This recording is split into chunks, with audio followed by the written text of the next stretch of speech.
फरीदाबाद पहुंचे सीएम सैनी ने कांग्रेस के घोषणा पत्र पर किया वार। कहा जो लोग कर रहे न्याय पत्र की बात, उनके राज्य में हुआ अन्याय। बीजेपी उम्मीदवारों के हक में विजय संकल्प रैली कर रहे हैं सीएम सैनी। जींद में किसानों ने की सीएम सैनी के घेराव की कोशिश। पुलिस ने किसानों को धरना स्थल पर रोका। जिद पर अड़े किसानों ने की नारेबाजी। कहा मांगे पूरी न होने तक करते रहेंगे विरोध। बीजेपी प्रत्याशियों को बदले जाने की चर्चाओं का पूर्व सीएम मनोहर लाल ने किया खंडन। कहा विपक्ष कर रहा ओछी हरकतें। रणजीत चौटाला और पूर्व डिप्टी सीएम दुष्यंत चौटाला के विरोध को बताया अलोकतांत्रिक। दिल्ली में चाइल्ड ट्रैफिकिंग का मामला आया सामने। दिल्ली एनसीआर के कई इलाकों में हुई छापेमारी। सीबीआई ने 7 से 8 बच्चों को बचाया। एक महिला और एक शख्स को हिरासत में लिया। जींद में पटाखे बजाने पर पुलिस ने काटा 53,000 रुपए का चालान। साइलेंसर को मॉडिफाई करने के बाद एसपी ऑफिस के सामने पटाखे बजा रहा था युवक। पुलिस ने मौके पर ही काटा चालान। करनाल में एक्साइज विभाग और पुलिस ने पकड़ी अवैध शराब। खेतों में बने घरों में बनाई जा रही थी कच्ची शराब। सग्गा गांव से सामने आया मामला। 1000 लीटर से ज्यादा लाहन भी बरामद। गुरुग्राम में राजपूत वाटिका के पीछे खाली पड़े प्लॉट में लगी भीषण आग।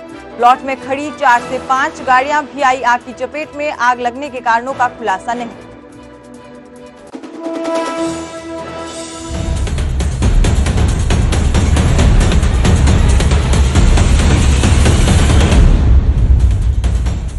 हरियाणा प्राइम देख रहे सभी दर्शकों का स्वागत है। आप सभी के साथ मैं हूं सुजाता कंवर और बुलेटिन की शुरुआत करेंगे अहम खबर के साथ। हरियाणा के परिवहन मंत्री विवादों में है। हरियाणा के परिवहन मंत्री असीम गोयल को नोटिस दिया गया है। आचार संहिता का उल्लंघन का आरोप लगा है उन पर। बिना परमिशन के रोड ब्लॉक कर डिनर आयोजित किया गया और चुनाव आयोग ने अब इस पूरे मामले में एक्शन लिया है। कारण बताओ नोटिस जो है वो भेजा गया है असीम गोयल को। 8 अप्रैल तक उन्हें जो है वो नोटिस का जवाब देना होगा।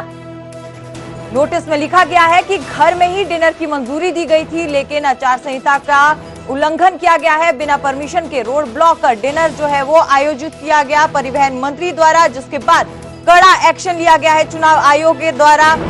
विवादों में है असीम गोयल। घर के बाहर रोड पर डिनर करने का कार्यक्रम था, जिसमें चुनाव आयोग से उन्होंने अनुमति ली थी।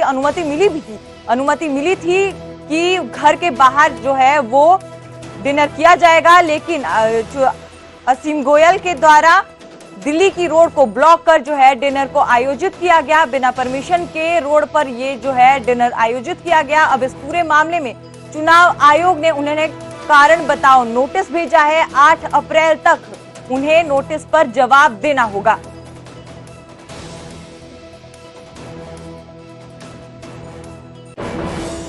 वहीं बीजेपी प्रत्याशियों के हक में सीएम सैनी लगातार विजय संकल्प रैलियां कर रहे हैं। इसी कड़ी में सीएम सैनी आज फरीदाबाद पहुंचे। कृष्णपाल गुर्जर के हक में उन्होंने प्रचार किया। सैनी ने बीजेपी के 44वें स्थापना दिवस की कार्यकर्ताओं और समर्थकों को बधाई दी। सीएम सैनी ने कांग्रेस के घोषणा पत्र पर वार करते हुए कहा कि जो लोग आज न्याय पत्र की बात करते हैं, उनके राज में कभी भी लोगों को न्याय नहीं मिला। पार्टी का 44वां स्थापना दिवस है। भारतीय जनता पार्टी के लाखों करोड़ों जो हमारे समर्थक हैं, हमारे जो फॉलोअर्स हैं, मैं सभी को पार्टी के 44वें स्थापना दिवस के अवसर के ऊपर बहुत बहुत बधाई और शुभकामनाएं देता हूं। देखिए, कांग्रेस ने पहले भारत जोड़ो यात्रा शुरू की। उस भारत जोड़ो यात्रा का क्या तात्पर्य है? कांग्रेस की जो उच्च लीडरशिप है, चाहे राहुल गांधी है, अपने परिवार के गिरेबान में जांच करके देखना चाहिए और फिर विचार करना चाहिए कि भारत जोड़ो जो उसने कहा है, क्या उनके पूर्वजों ने उस भारत जोड़ो का सम्मान किया है? ये बात उनको ये देश भी पूछ रहा है, देश के साथ साथ लोग पूछ रहे हैं। उन्होंने अपने गिरेबान में झांकना चाहिए। आज न्याय पत्र की बात कर रहे हैं। जिस व्यक्ति ने, जिस दल ने 55 वर्ष तक एक क्षेत्र शासन किया हो और उसके शासन के अंदर, घर के अंदर ना तो पानी पीने के लिए मिला, ना बिजली मिली और ना ही किसी भी व्यक्ति को जो ये बात बोलते हैं गैस का सिलेंडर मिला। अरे ये आज न्याय की बात कर रहे हैं। न्याय तो आपकी सरकार के अंदर लोगों के साथ अन्याय होता है। और रुक करेंगे अगली अहम खबर का। जींद में सीएम सैनी के विरोध की कोशिशें की गई है। पुलिस ने किसानों को धरना स्थल पर ही रोक दिया गया, लेकिन जीत जाने पर अड़े किसानों ने जमकर नारेबाजी की। मांगे पूरी ना होने तक विरोध करते रहेंगे, ये कहा है किसानों ने। आपको बता दें कि किसान एमएसपी और खराब फसल पर मुआवजे की मांग कर रहे हैं।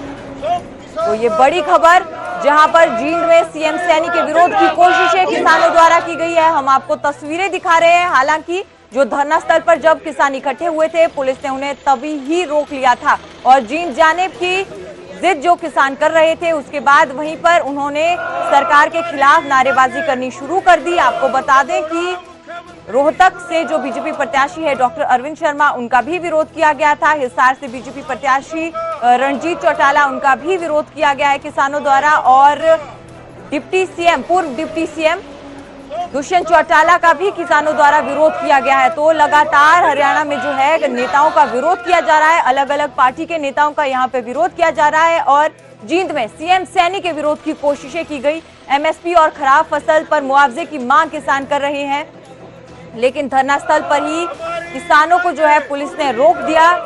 लेकिन उन किसानों ने साफ कहा है कि जब तक हमारी मांगे नहीं मानी जाती, हम विरोध करते रहेंगे।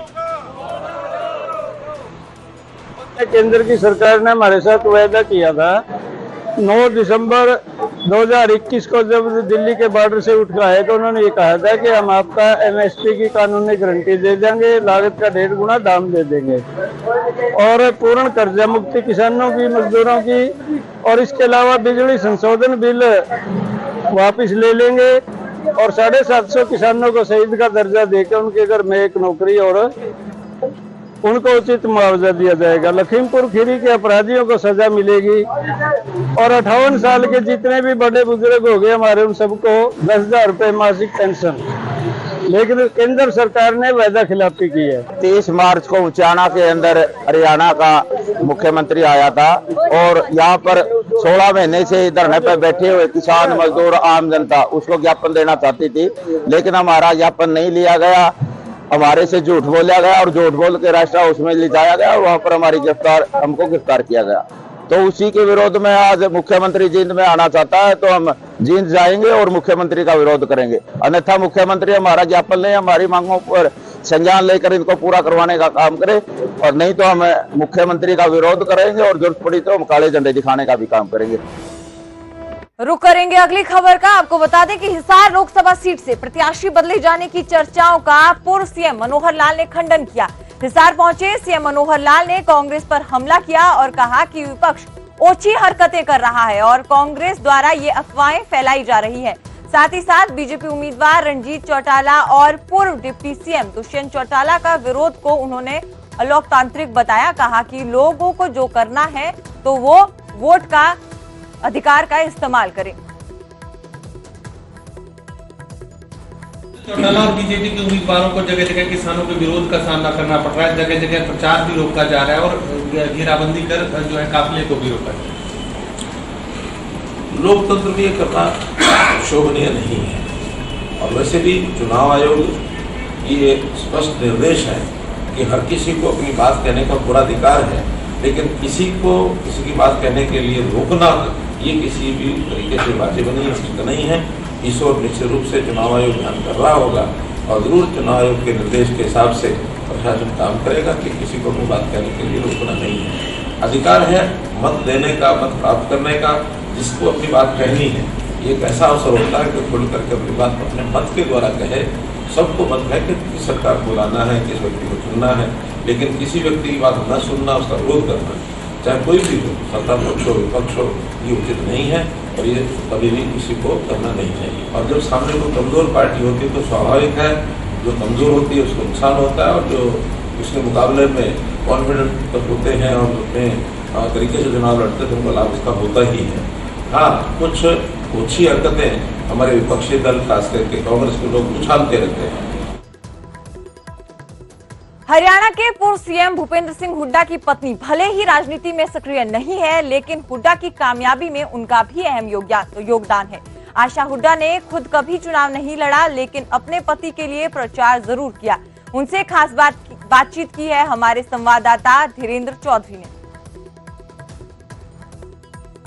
जी, ये 1964 से पहले बनके पूरा हो चुका था। 1960 के आसपास ज़मीन ली गई थी और फिर धीरे धीरे बना था। और मैं 1976 में यहाँ ब्याही आई थी। तो घर के बारे में थोड़ा दिखाएं, कुछ कंस्ट्रक्शन दोबारा किया गया या फिर पुराना भी? जी, पहले तो अकेला परिवार था। हमारे सास ससुर और उनके बच्चे थे, हमारे पति वगैरह। फिर जैसे जैसे सबकी शादियाँ होती गई, हम 5 बहुएँ जो हम देवरानी जेठानी हैं इसी घर में ब्याही आई हैं। आगे 6 हमारे आगे बहुएँ आई हैं हमारे बच्चों की, जैसे दीपेंद्र वगैरह की 6 वो भी इसी घर में ब्याही आई हैं। तो धीरे धीरे बहुत सी कंस्ट्रक्शन हो गई। जैसे आप अभी जिस जगह खड़े हैं, ये एक बहुत खुला बरांडा होता था, यहाँ सिर्फ पिलर्स होते थे लंबे लंबे। फिर धीरे धीरे इसको जाली लगा के कवर कर दिया। फिर जैसे किचन छोटी होती थी, क्योंकि आधा काम बाहर चूल्हे पे रोटी बनती थी, अब ये किचन थोड़ी बड़ी कर दी गई। फिर एक कमरा इधर बढ़ा दिया, 2 कमरे छत पे बढ़ा दिए, एक आगे बढ़ा दिया।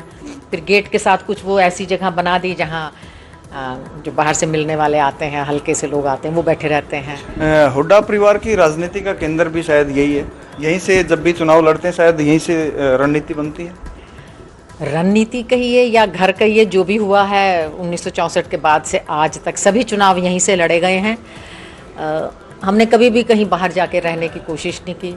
बहुत बार लगता है कि जब परिवार इकट्ठा होता है कि ये घर छोटा पड़ गया, जगह कम हो गई, लेकिन फिर भी ना तो बच्चे और ना हमारा किसी का भी मन नहीं होता इस घर को छोड़ के कहीं बाहर जाए। रुक करेंगे अगली अहम खबर का। दिल्ली में चाइल्ड ट्रैफिकिंग का खुलासा हुआ है। दिल्ली एनसीआर के कई इलाकों में सीबीआई ने छापेमारी की है। सीबीआई ने 7 से 8 बच्चों को बचाया है।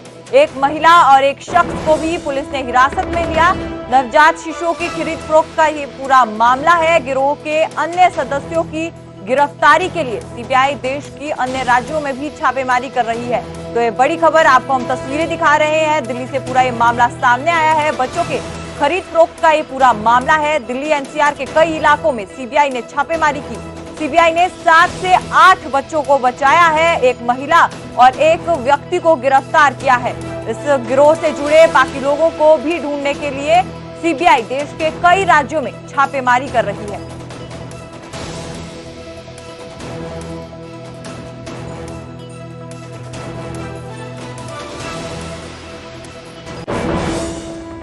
रुक करेंगे अगली अहम खबर का। जमीनी विवाद के चलते जहर खाने के मामले में पति पत्नी की इलाज के दौरान मौत हो गई है। 2 बच्चों को गंभीर हालत में हिसार रेफर किया गया है। आपको बता दें कि मिथाल गांव के निवासी धर्मवीर ने परिवार सहित जहर खाया था। एडीसी कार्यालय के बाहर बीते कल जहर खा लिया था। जमीनी विवाद के चलते ये परिवार परेशान था। पुलिस और जिला प्रशासन पर न्याय ना देने के आरोप लगे थे। तो इस मामले में अब बड़ी खबर, जहर खाने के बाद पति पत्नी दोनों की मौत हो गई है। बच्चों की हालत गंभीर है, उन्हें हिसार जो है वो रेफर किया गया है। जमीनी विवाद से जुड़ा ये पूरा मामला था। विवाद के चलते जो है पूरा परिवार परेशान था। एडीसी कार्यालय पहुंचे थे और बाद में एडीसी कार्यालय के बाहर ही इन्होंने जहर खा लिया। उसके बाद गंभीर हालत में पूरे परिवार को जो है वो अस्पताल ले जाया गया था। लेकिन अब इस पूरे मामले में पति पत्नी की मौत हो गई है। बच्चों की हालत गंभीर है, उन्हें हिसार रेफर किया गया है। पुलिस और जिला प्रशासन पर न्याय ना देने के आरोप इस परिवार ने लगाए थे।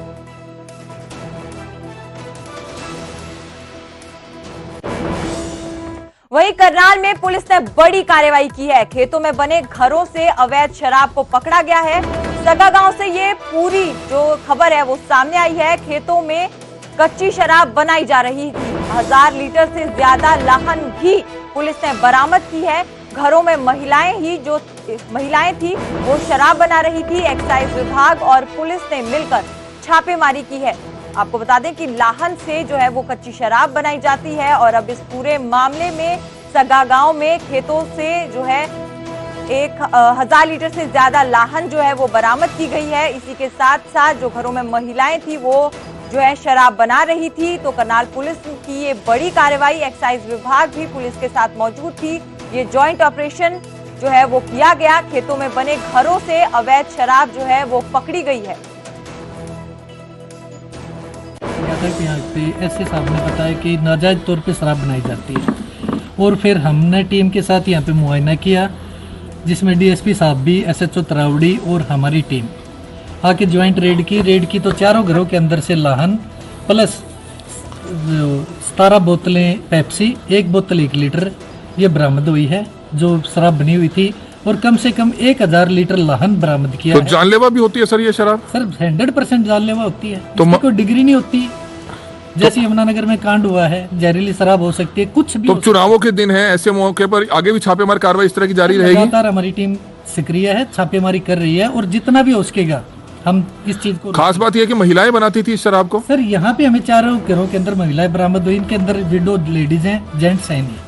खेतों में एक डेरा है बाहर, सगा का रकबा ये लगता है, क्योंकि आजकल आचार संहिता भी लगी है, उसके लिए भी हमारी सारी पुलिस एक्टिव है। हमने जगह जगह नाके भी लगाए हुए हैं और ऑपरेशन हमारा सर्च कंटिन्यू वो चल रहा है। तो जिसके चलते हमें खबर मिली थी कि बाहर यहाँ कच्ची दारू कुछ निकलने का काम किया जा रहा है। तो जिसकी सूचना पर हम लोग आए तो हमने देखा सारा सामान यहाँ रिकवर कर रहा है। अभी ये सर्च हमारी जारी है, तो आगे भी हम आपको अपडेट करेंगे। तो महिलाएं जो पकड़ी गई हैं उनके खिलाफ भी कार्रवाई होंगी? नहीं, अभी देख रहे हमारा ऑपरेशन अभी चल रहा है, अभी सर्च चल रहे हैं, जो भी एज पर रूल होगा वो कार्रवाई की जाएगी। और बुलेट चालकों पर पुलिस का शिकंजा कस चुका है। आपको बता दें कि जींद से अगली खबर है, जहां पटाखे बजाने पर पुलिस ने एक युवक का चालान काटा है। आपको बता दें कि 53,000 रुपए का पुलिस ने ये भारी चालान काटा है। साइलेंसर को मॉडिफाई करने के बाद जो ये युवक था वो बाइक से पटाखे बजा रहा था। एसपी ऑफिस के बिल्कुल सामने बाइक स्टार्ट कर ये युवक चेक कर रहा था। पुलिस ने मौके पर ही चालान काटा। हम आपको तस्वीरें दिखा रहे हैं, ये एसपी दफ्तर के बाहर की तस्वीरें हैं, जहां साइलेंसर को मॉडिफाई इस युवक द्वारा करवाया गया था और दफ्तर के बाहर ही ये चेक कर रहा था अपने बाइक को, और पुलिस ने मौके पर ही भारी चालान काटा है। 53,000 रुपए का चालान इस युवक का काटा है। तो ये बड़ी खबर जींद से।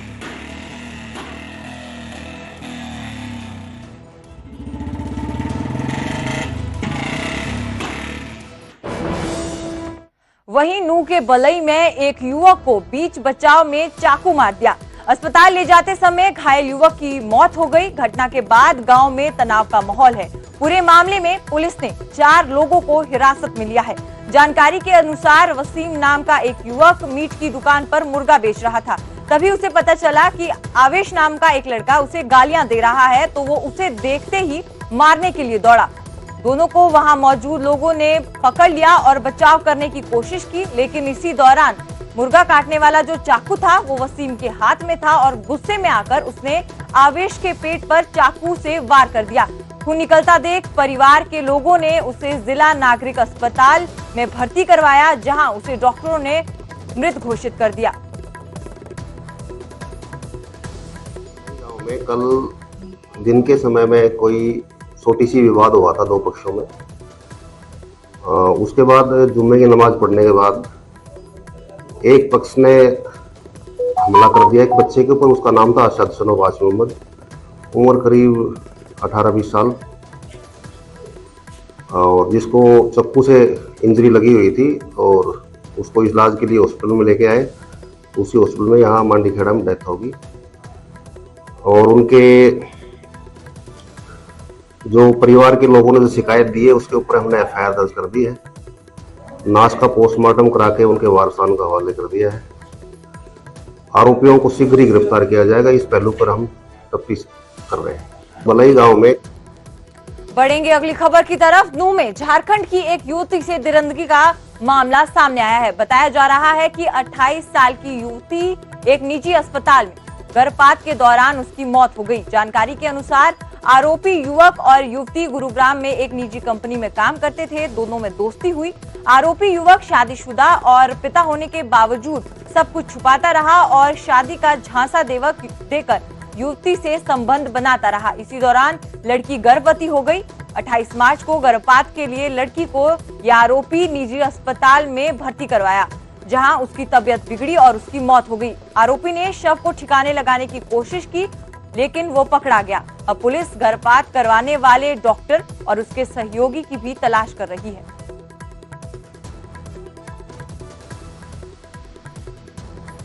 पुलिस से कि एक डेड अवस्था में लड़की है और उस पर कार्रवाई करते हुए लड़की की डेड बॉडी को पुलिस ने कब्जे में लेके उसके भाई के बयान पर हमने अभियोग अंकित किया है, जिसमें 313, 376, 304, 120B, 3, 4, 5 गर्भपात एक्ट लगाया है। और यमुनानगर के शिवपुरी कॉलोनी में 1 महीने के बच्चे की गला रेत कर हत्या कर दी गई। बच्चे का शव कपड़ों की गठरी में मिला, उसके नाक, मुंह और कान में रुई झुकी गई थी। बच्चे के पिता ने अपनी पत्नी पर बेटे को मारने का आरोप लगाया है, वहीं पत्नी ने पति पर ही आरोप लगाए हैं। पिता के अनुसार 2 अप्रैल को जब वो सुबह उठा तो उसकी पत्नी तो वहीं पर लेटी हुई थी, लेकिन बच्चा लापता था। बच्चे को ढूंढने पर बच्चे का जो शव है वो कपड़ों की गठरी में बंधा हुआ मिला। पुलिस की कार्रवाई के डर से पहले तो परिवार ने आनन फानन में बच्चे के शव को दफनाया, लेकिन अब उसे पता चला है कि बच्चे की हत्या उसी की पत्नी कोमल ने की है। वहीं बच्चे की मां ने अपने पति पर शक जताते हुए कहा कि उसका पति शराब का आदी था और अक्सर उससे मार था। बहरहाल पुलिस मामले की गहनता से जांच कर रही है। हाँ। क्या नाम है आपकी पत्नी का? कोमल। कोमल, क्यों किया उसने ये था, जबकि उसके पास एक पहला लड़का भी है? हाँ जी। क्यों किया उसने ऐसा? सर उसी को कुछ ये सर आपने मेरा तो आपने शिकायत क्यों नहीं दी अब तक? शिकायत सर पता क्या, मेरे पे मैं यकीन से नहीं कह सकता, पर मेरे पे शक था। क्यों मेरे पे शक था? क्यों कई बार उसका थोड़ा दिमाग थोड़ा मेंटली था सर, वो अपने पढ़ में नहीं रहती थी। वो अपना जिस तरह सारे रिश्तेदार आए जितने भी थे वो सबने देखा भी वहाँ जाके, जितना हम गए वहाँ जाके देखा थोड़ा गर्दन पे हाथ था। छोटे भाई ने देखा जरा गौर से, कपड़ा टाइट था, दिख नहीं रहा था। तो जिस टाइम दफाने लगे उसे तब देखा भी हमने है, तो हमने फोटो ली इन रिश्तेदारों ने। तो इन्होंने तब तो कहा नहीं भी हाँ भी चलो भी रिपोर्टर पार्टी या कुछ करना है, ऐसे नहीं है। अब सहनमुक्ति होगी भी बात करने के लिए भी हम बच्चा ढूंढ रहे, तो ढूंढ का पता नहीं क्या है, मैंने वो गठड़ी ना बाहर थे अंदर से बाहर घेर दी, यहाँ काट कर। किसने घेरी है ये नहीं पता, मैंने कौन से ना घेर अंदर कमरे में से बाहर आ गए। कमरे में कौन थे उस टाइम तो वही थी, दोनों जी में थे। और ये मन्ना कुछ नहीं छेड़ा, मैंने जाकर उस गठड़ी की एक गांठ खोल ली तो दिल्ली का दूसरी में तो लिकड़ को मेरी बाजू का गिरा, मैंने वैसे पीछे हट गई। बच्चे की हत्या की गई है। किसने? वहीं पानीपत से ओवरलोड बस की हैरान करने वाली तस्वीरें सामने आई है, जहां एक 52 सीटर बस में 147 सवारियों को बिठाया गया। सवारियों के लगेज के अलावा इस बस में 10 मकान की चौखट, 2 बाइक और साइकिल भी मिली हैं, जिसे देख पुलिस वालों के भी होश उड़ गए। इस बस में भेड़ बकरियों की तरह लोगों को भरा गया था। 98 बड़े लोग और 49 बच्चों को जो है वो बिठाया गया था, जिनसे प्रति सवारी 1000 रुपए लिए गए थे। ये बस पंजाब चंडीगढ़ होते हुए पानीपत पहुंची थी।